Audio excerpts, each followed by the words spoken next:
amados, a graça e a paz do nosso Senhor Jesus. Espero que todos vocês estejam bem. Espero que vocês tenham acompanhado aí, toda a celebração no mês da Escola Dominical. Nós tivemos muito conteúdos riquíssimos para estar nos ajudando aí a crescer no nosso conhecimento, amadurecer na nossa caminhada. Esses conteúdos eles continuam disponíveis no canal no YouTube da Educação Cristã Metodista. Então, se você ainda não viu, corre lá, dá uma olhada, porque tá muito bom. Bom, hoje, retornando aqui com vocês, hoje nós vamos falar de uma pessoa muito especial nas Escrituras. Não que todas as outras que nós falamos não sejam, mas essa tem um papel de destaque, por assim dizer, né? Hoje nós vamos falar de João Batista e o tema da nossa lição é João Batista refletir a Cristo. Antes da gente estar lendo o nosso texto, você já pode estar abrindo aí também. Nós vamos ler Evangelho segundo João, nós vamos ler do capítulo 1, do versículo 6 até o 28. Enquanto você vai abrindo, eu gostaria que a gente estivesse refletindo sobre algumas coisas importantes. E a primeira coisa que eu gostaria que nós estivéssemos refletindo é sobre a expressão preço versus valor, né? A gente sabe diferenciar preço de valor. As pessoas que estão ao nosso redor, tudo aquilo que Deus tem nos proporcionado, tem preço ou tem valor? Segunda expressão que eu gostaria que nós estivéssemos refletindo é a respeito da nossa autoimagem real e uma autoimagem distorcida. Nós vivemos mais do que nunca agora numa época de redes sociais, né? Numa época de imagens, de fotos e vídeos retratando, que retratam, ou melhor, que nem sempre retratam aquilo que está aparecendo, e a gente vai pensar a respeito, dessa questão do preço e do valor e da nossa autoimagem real, ou seja, a imagem que nós temos, e de uma autoimagem distorcida. Bom, sem mais delongas, vamos estar lendo o nosso texto.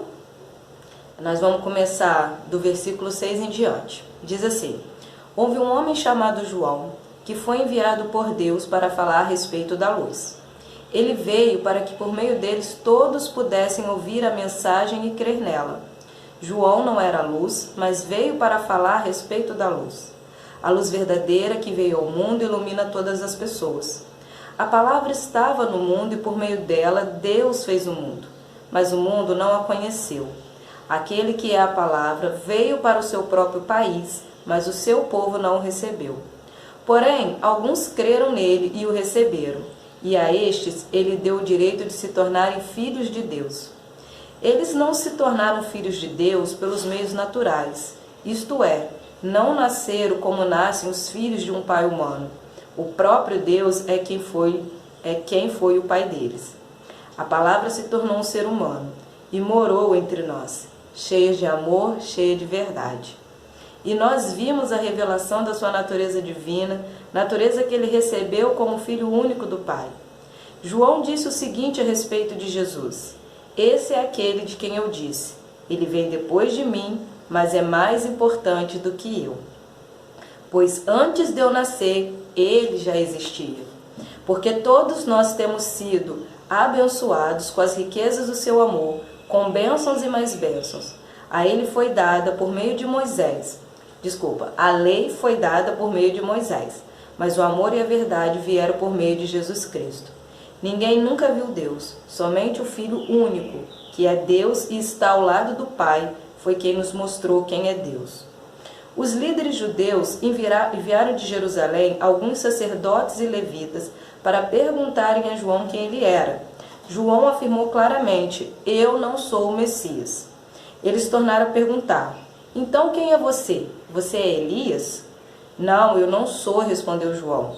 Você é o profeta que estamos esperando? Não, respondeu ele. Aí disseram: Diga quem é você, para podermos levar uma resposta aos que nos enviaram.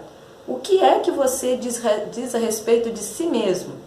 E João respondeu, citando o profeta Isaías: Eu sou aquele que grita assim no deserto: prepare o caminho para o Senhor passar. Os que foram enviados eram do grupo dos fariseus, e eles perguntaram a João: Se você não é o Messias, não é Elias, não é o profeta que estamos esperando, por que é que você batiza? E João respondeu: Eu batizo com água, mas no meio de vocês está alguém que vocês não conhecem. Ele vem depois de mim, mas eu não mereço a honra de desamarrar as correias das sandálias dele. Isso aconteceu no povoado de Betânia, no lado leste do Rio Jordão, onde João estava batizando. Amém? Pai, venho te pedir agora a tua condução, a tua direção, que o Senhor possa estar abrindo o nosso entendimento, que o Senhor possa estar falando conosco, ministrando sobre as nossas vidas as tuas verdades. Pai, a minha oração é que o Senhor nos revele, Senhor, quem tu és, revele as verdades dentro desse texto e nos ensine a viver essas verdades em nossas vidas. Eu te agradeço, Deus, a liberdade em Cristo de poder aprender, de te conhecer, de poder ir além, e também os nossos demais irmãos como a tua igreja. Em nome de Jesus nós pedimos a tua presença. Amém. Bom, vamos lá então. João Batista refletir a Cristo. Bom, vamos falar um pouquinho sobre João, mas antes disso, a nossa revista ela traz um provérbio e pede para a gente começar com esse provérbio. Ele diz assim, é um provérbio chinês: um homem aponta para o céu. Não, um homem aponta o céu. O tolo olha o dedo, o sábio vê a lua. Guarda esse provérbio porque nós vamos precisar dele falando de João Batista. A gente sabe que João ele foi um milagre, né? Um milagre na velhice dos seus pais, na esterilidade da sua mãe. Ele foi um milagre concebido pelo Espírito Santo e esse mesmo Espírito convocou João a ser aí uma figura controversa em Israel. A gente pode falar que João ele era uma pessoa de boa família, porque ele era da linhagem sacerdotal. Porém, João foi completamente contrário a tudo aquilo que as pessoas esperavam, né? O que as pessoas esperavam? Que ele atuasse no templo, mas ele não atuou no templo. Ao contrário, né? Que ele abraçasse os usos e costumes corrompidos, né? Daquela elite religiosa, que ele abraçasse a religiosidade, né? Que ele quisesse a estabilidade que a linhagem sacerdotal dava a ele, mas a gente vai ver lá no livro de Mateus, capítulo 3, que João ele vai completamente contrário a tudo isso. Ele não só não vai viver nada disso, mas ele vai viver às margens, né, nos ermos do deserto, como está escrito em Mateus 3:1. A gente não vai ver João Batista usando linho fino, como os fariseus.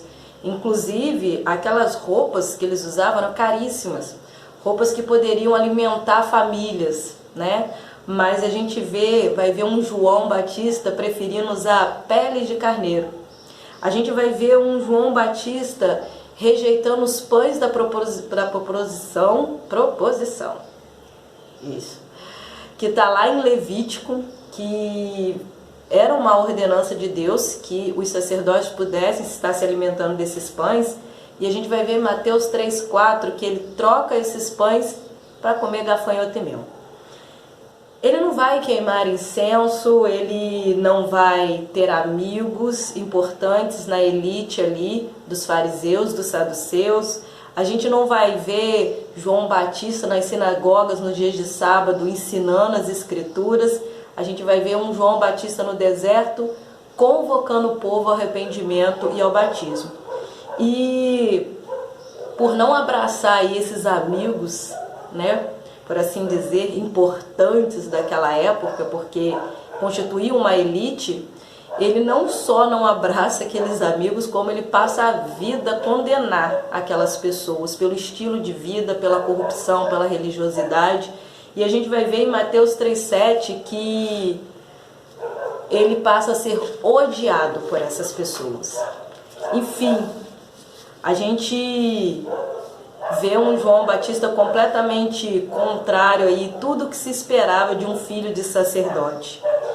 Mas o que é muito importante a gente perceber que ele não aceitou, ele não abraçou nada disso, e ainda assim, obviamente, né, ele tinha uma vida que exaltava Cristo, justamente por ele não abraçar nada daquilo. E às vezes as pessoas têm uma determinada expectativa, mas a gente precisa entender que Deus tem um propósito para cada um de nós. E que nós não estamos aqui para atender, às vezes, expectativas das pessoas e viver de acordo com o que elas pensam e esperam. Mas nós estamos aqui para, como João, viver na expectativa de Deus, o propósito daquilo que Ele preparou para nós. Mas vamos falar um pouquinho do contexto em que se passa essa ocasião em que João viveu, que também foi na época de Jesus. Eles viviam um contexto ali de perseguição, de sofrimento, de opressão por parte do Império Romano, e isso criava uma expectativa muito grande no povo pelo Messias, né, que as Escrituras citavam. E essa expectativa pelo Messias, junto com tudo aquilo que João Batista estava fazendo, levou as pessoas a crerem que ele seria o Messias. Nós lemos aqui em alguns versículos, inclusive, que os próprios fariseus, os próprios líderes, enviam pessoas para perguntar: és tu o Messias? E João fala: não, eu não sou o Messias. Tu és Elias? Não. Tu és o profeta esperado? Não, eu não sou nada disso. E aqui a gente precisa parar e contemplar algo muito importante na vida de João Batista, que já é uma das primeiras coisas que nós precisamos aprender. João Batista, ele era tão parecido com Jesus, a vida dele refletia tanto a Cristo, que as pessoas confundiram ele com Cristo. E nós, Igreja de Jesus, nos auto-intitulamos cristãos, né? Porque a Bíblia vai usar esse termo também. E cristão nada mais significa do que pequenos Cristo. E aqui fica a primeira reflexão para a gente dentro dessa lição. Será que nós refletimos a Cristo ao ponto das pessoas olharem para nós e ver Cristo, sentir o cheiro de Cristo em nós? Isso é o que deveria acontecer. Não sei se é o que acontece. Infelizmente, a gente vê que muitas vezes não é o que acontece, mas eu não vou falar dos outros, nós vamos falar de nós. Nós, olha para nós como igreja. E nós, as pessoas, elas têm sentido o cheiro de Cristo, nós estamos exalando essa essência, porque João refletia tanto, que até os mestres da lei, nós precisamos entender quem eram os mestres da lei, eram aqueles que estudavam as Escrituras de frente para trás, de trás para frente, de cabeça para baixo, de cabeça para cima. Eles sabiam a lei toda. Até eles tiveram dúvidas se João seria o Cristo ou não. Bom, e aqui entra a parte bonita, né? O que João faz? João, ele atribui para si uma função que desviava completamente a atenção dele. João responde: eu não sou Messias, eu não sou Elias, eu não sou profeta, eu sou a voz do que clama no deserto. Isso tem um significado. Não é simplesmente citar Isaías. Quando ele diz que ele é a voz do que clama no deserto, prepare o caminho ao Senhor, ele está dizendo que ele é só a voz. E a voz não tem importância. O que tem importância é a mensagem que a voz está passando. Qual era a mensagem que a voz estava passando? Revelar Cristo a Israel. Então, ele simplesmente começa a desviar a atenção dele para colocar atenção em quem deveria ter atenção, que era Jesus. E aqui a gente já aprende uma primeira característica de João. Quando ele diz: eu sou a voz do que clama no deserto, prepara o caminho ao Senhor, para o Senhor, ele está se colocando numa condição de testemunha, mas também de precursor. Ou seja, aquele que estava preparando o caminho da primeira vinda de Jesus. E nós, a igreja hoje, precisamos despertar de um sono que eu acho que há muito tempo nós temos vivido, de que a igreja é a precursora que vai preparar, e que já deveria estar preparando, vai preparar não, que já tem que estar preparando o caminho para a segunda vinda do Senhor. A Bíblia fala que os céus têm retido Jesus e que a igreja é a responsável por apressar essa vinda. A gente precisa ter essa responsabilidade despertada em nós. E aqui fica o convite, leia Apocalipse. Apocalipse não é um livro de terror, é um livro de esperança. É um livro que tem que despertar em nós, não curiosidade. O livro de Apocalipse é para despertar a nossa responsabilidade. Eu já falei isso aqui outras vezes. Bom, e aqui a gente volta ao provérbio que eu falei lá no início, né? A gente vê que João foi o homem que apontava para a lua. No caso, não é para a lua, né? No caso, para Jesus. E ele apontava para a verdadeira luz. E aí a gente volta, né? O tolo olhou para o dedo dele, o sábio conseguiu ver Jesus. Uma outra coisa interessante que a gente... Só um minuto, irmãos. Desculpa, irmãos, chamaram aqui. Tem essa mania de me chamar no meio da lição. Não aguento isso, amados, oremos. Bom, outra coisa interessante, importante que a gente lê aqui, né, que nós lemos no texto, que é o verso 27, é uma expressão que a gente acha muito bonita, mas que eu não sei se todo mundo consegue entender. João ele vai afirmar não ser digno de desatar as correias das sandálias de Jesus. O que João está falando? Ele está ratificando mais uma vez o seu lugar na história. E aqui ele está usando o que a Bíblia, que nós vamos chamar de levirato, né? No caso, na época deles. Esse costume, não posso dizer se é um ritual, né? Mas era algo que eles faziam, a gente vai ver lá no livro de Ruth.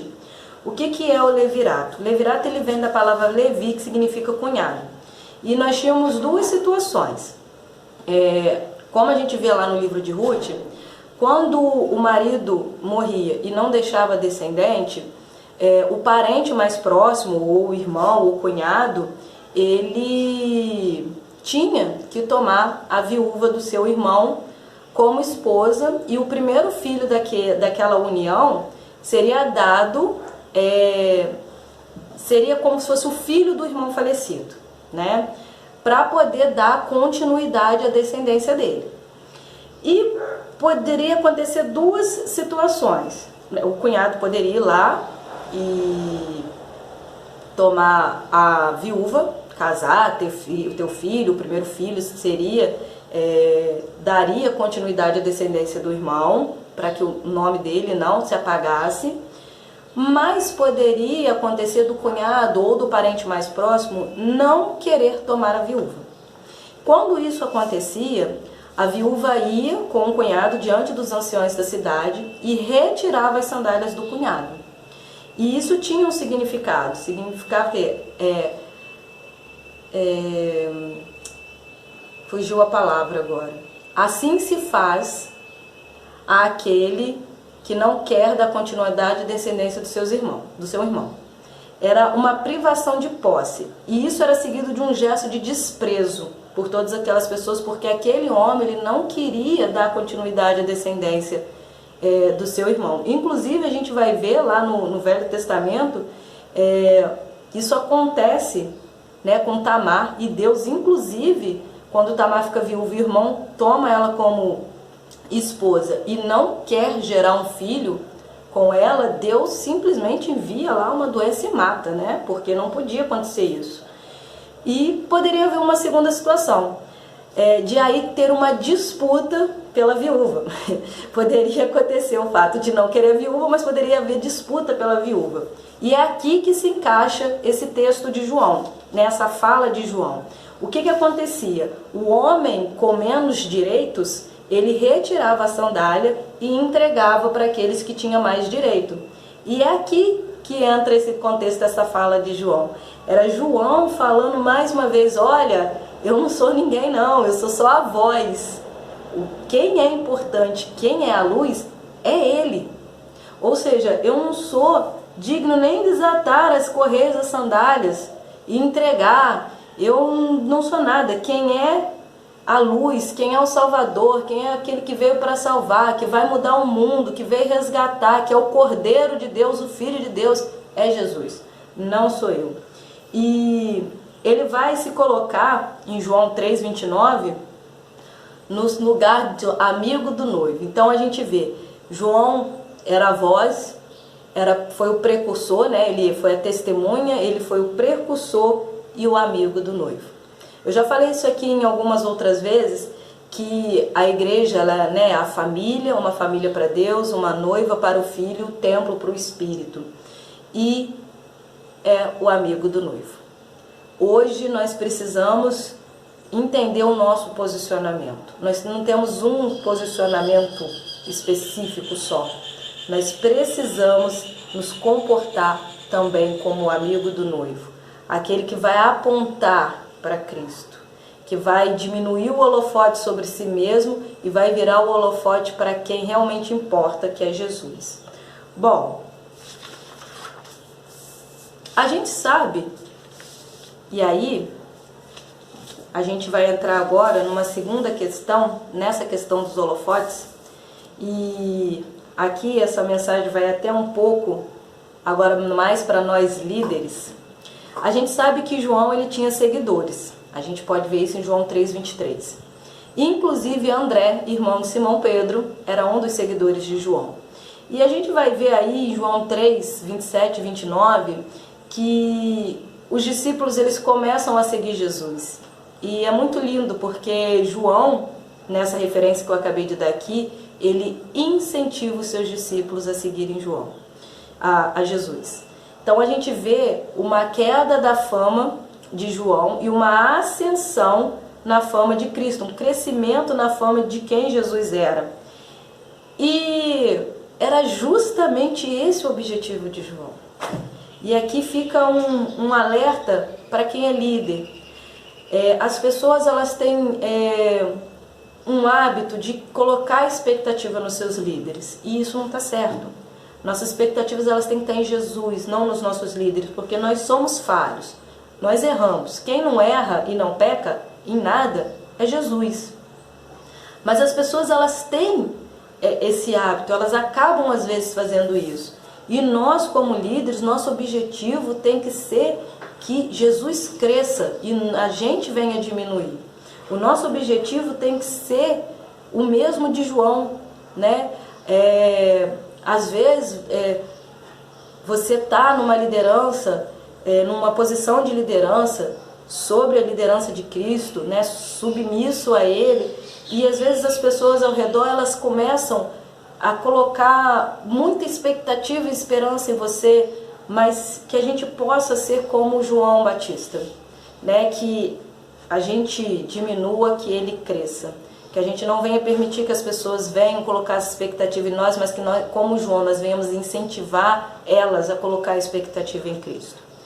Como toda lição, a nossa revista ela vai trazer algumas coisas que a gente pode aprender aí com João Batista. E a primeira coisa que a gente vai falar é sobre simplicidade, tá? Como eu disse, a gente vive um tempo de selfies, a gente vive um tempo de movimentos minimalistas, a gente vive um tempo, a Júlia fez até uma redação um tempo atrás que fala da geração dos espetáculos, e a gente vê que João ele escolheu uma vida de simplicidade. O que é viver uma vida de simplicidade? Jesus também escolheu. E aí eu vou fazer um contraponto com o que eu chamo de complexidade. Nós, né, o povo do Ocidente, por assim dizer, nós herdamos a cultura grega do hedonismo. O que é o hedonismo? É uma cultura de satisfação pessoal acima de qualquer coisa. E o que a complexidade nos ensina? O que a cultura hedonista nos ensina? Ela nos ensina um pensamento falacioso, mentiroso. Ela começa a colocar dentro da gente que a gente precisa de algo que na verdade é um desejo. Vou dar um exemplo. Nós precisamos de comida, porque se a gente não comer, a gente fica doente e morre. Isso a gente precisa. Mas eu não preciso ter 50 pares de sapato, porque eu não tenho 50 pares de pés.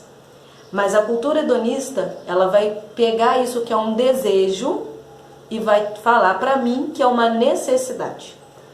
João entendeu isso e viveu na simplicidade. Ele vinha de uma linhagem sacerdotal, que dizia que ele precisava andar com roupa de linho fino, que custava muito caro e poderia alimentar os pobres. João entendeu que ele não precisava usar de linho fino, que ele poderia usar pele de carneiro e estava tudo bem. Então a primeira coisa que a gente precisa entender é olhar João Batista, que nunca quis se autopromover, mas optou pela simplicidade e pela humildade. E aí fica a primeira pergunta para a gente entender, para a gente, inclusive, a simplicidade é uma disciplina espiritual, ela nos leva para mais perto de Deus. Mas para a gente optar por essa simplicidade, a gente precisa fazer uma pergunta primeiro. Como nos enxergamos? Como é que você se enxerga? E aqui a revista ela trouxe algo triste, verdadeiro, mas ao mesmo tempo interessante. É uma citação de um jovem que diz assim: tiro 200 selfies por dia. Essa é a constatação de um jovem britânico de 22 anos que calcula o momento exato de postá-las e controla o número de curtidas que recebe. Se a foto não atingir no mínimo 600 curtidas, ela será retirada da rede. Isso é uma reportagem no site da BBC. O que uma selfie diz sobre nós? O que uma selfie diz sobre as pessoas? O que você pode tirar de informação e de verdade a respeito de uma foto postada numa rede social? Pouco ou até nada. Por isso da pergunta, como nós nos enxergamos, né? Uma foto não diz nada, mas o excesso de fotos e essa dependência de postar os momentos, de ter tantas curtidas, isso pode dizer muito sobre o que a gente pensa ao nosso respeito e o que a gente está esperando das pessoas. A gente vai ver que é uma segunda pergunta, né? Como João Batista se enxergava? A gente vai ver que João Batista não tinha problema com autoestima, né? Por isso, como eu me enxergo? Essa é a primeira pergunta. Mas a segunda é, como João Batista se enxergava? E a gente vai ver que ele optou pela simplicidade, que era uma disciplina espiritual que o aproximava de Deus. E essa intimidade com Deus, ela simplesmente não deixava que ele tivesse problema de autoestima. Mas muito além disso, ter intimidade com Deus levou João Batista a entender o propósito que Deus tinha na vida dele e além, qual era a identidade dele. Falar de identidade é muito importante para nós, porque a gente vive uma geração de crise de identidade. E a gente precisa construir a nossa identidade buscando a Deus. Por quê? Se a gente construir a nossa identidade em cima do que as pessoas pensam de nós, a gente vai acabar vivendo de acordo com a opinião e a vontade das pessoas. Mas o extremo oposto também é perigoso. Porque se a gente constrói a nossa identidade sem se preocupar com o que as pessoas pensam de nós, a gente pode acabar indo para uma falta de empatia e até mesmo para uma arrogância. A busca da nossa identidade, assim como João Batista fez, precisa estar em Deus. E por que eu estou falando dessa crise de identidade? Talvez é mais visível na vida de jovens e adolescentes, porque uma crise de identidade, ela leva o que a gente chama de orfandade. E a orfandade, presta bem atenção no que eu vou falar agora, eu não estou generalizando, mas a gente vê por muitas experiências e exemplos que a orfandade ela abre porta para homossexualidade e vários outros tipos de distorção. No início eu não falei sobre autoimagem real e autoimagem distorcida? A orfandade causa essa autoimagem distorcida. E aí fica, mas qual é a nossa identidade? Identidade, eu já disse isso aqui outras vezes, não é o que você faz, não é a sua profissão, não é sobre o seu sobrenome, não é sobre o que você tem. A nossa identidade significa idem a, tá? Idem, identidade. Idem a quem? Nós, Igreja de Jesus. A nossa identidade é filhos e filhas do Deus Altíssimo. Essa é a nossa identidade. E quando a gente entende isso, a gente é levado a ser curado da orfandade e de muitas outras coisas pelo amor de Deus. Quando a gente encontra esse amor, a gente é curado de todas as nossas mazelas, de todas as nossas feridas, né, de tudo aquilo que gerava em nós talvez um sentimento de rejeição, de orfandade, porque o pecado faz separação entre nós e Deus. A Bíblia diz isso, e Deus é o nosso Pai. Então, como nos enxergamos e entender e aprender como João se enxergava, vai nos ajudar a viver essa vida de simplicidade, vai nos ajudar a ter mais intimidade com Deus, e tendo mais intimidade com Deus, você vai descobrir qual é o seu propósito. Porque todos nós temos um chamado a sermos sacerdotes, ministrarmos a Deus e aos homens, a ser como João, apontar para a luz, mas também temos um propósito, né? Qual é o seu propósito? Todos nós temos um propósito. Isso aí você precisa buscar em Deus. Eu preciso buscar em Deus. E tendo certeza de quem nós somos em Deus, filhos e filhas, a gente vai conseguir aí, como João Batista, entender qual é a nossa missão nessa terra. Bom, para a gente começar a finalizar aí, a gente viu que a gente precisa aprender sobre simplicidade, sobre identidade e propósito, e, por fim, não tem preço saber o valor do que importa. E aí a gente volta à questão do preço versus valor.